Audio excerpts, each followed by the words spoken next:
નમસ્કાર, હું દીપલ. આપ જોઈ રહ્યા છો ગાંધીનગરની સૌપ્રથમ web news channel live Gandhinagar. તો આવો નિહાળીએ આજનું જીવતું ધબકતું ગાંધીનગર લાઈવ ગાંધીનગરની. બીપીએસ સ્વામિનારાયણ મંદિર કાંકણોલ હિંમતનગર ખાતે દશાબ્દી મહોત્સવ ઉપક્રમે આદિવાસી સંમેલન તથા આદિવાસી સમૂહ લગ્નોત્સવ ઉજવાયો. હિંમતનગર મંદિરે સદગુરુ પૂજ્ય ઈશ્વરચરણદાસ સ્વામી તથા સદગુરુ પૂજ્ય વિવેકસાગરદાસ સ્વામી તથા સંતોએ સવારે 10:30 વાગ્યા કલાકે લગ્ન સભામંડપ પાવન કરી આદિવાસી સંમેલનનો શુભારંભ કરવામાં આવ્યો.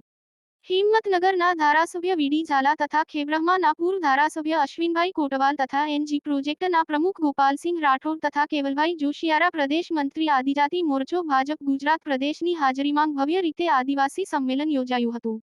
તેમાં વ્યસનમુક્તિ તથા સમૂહ લગ્નથી થતા ફાયદા વિશે સદગુરુ સંતો દ્વારા આશીર્વચન આપવામાં આવ્યા.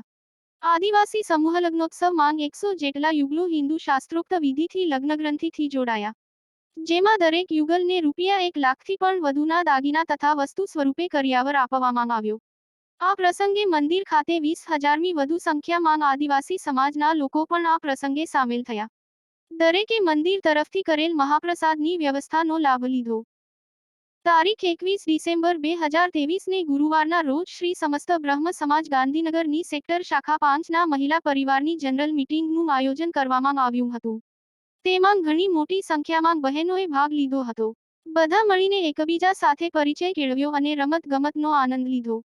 ઘણા બહેનોએ ઇનામ પણ મેળવ્યા. સેક્ટરની બહેનોએ ખૂબ જ ઉત્સાહપૂર્વક ભાગ લીધો અને કારોબારીની બહેનોએ પણ ખૂબ જ મહેનત કરી આનંદ અને ઉત્સાહ સાથે પ્રોગ્રામને સફળ બનાવ્યો હતો.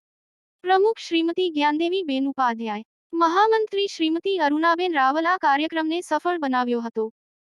તારીખ 22 ડિસેમ્બરના રોજ સર્વ વિદ્યાલય કેળવણી મંડળ દ્વારા સંચાલિત SG&SV અંગ્રેજી માધ્યમ પ્રાથમિક શાળામાં સર્વધર્મની ભાવના કેળવાય તે હેતુથી નાતાલ પર્વની ઉજવણીનું આયોજન કરવામાં આવ્યું હતું, જેમાં ધોરણ પહેલી 8 વિદ્યાર્થીઓએ વિવિધ કાર્યક્રમોની રજૂઆત કરી હતી. તો દર્શક મિત્રો, આપે અનુભવ્યો ગાંધીનગરનો ધબકાર.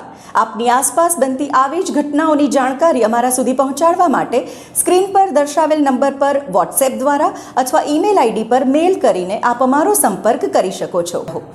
ધન્યવાદ.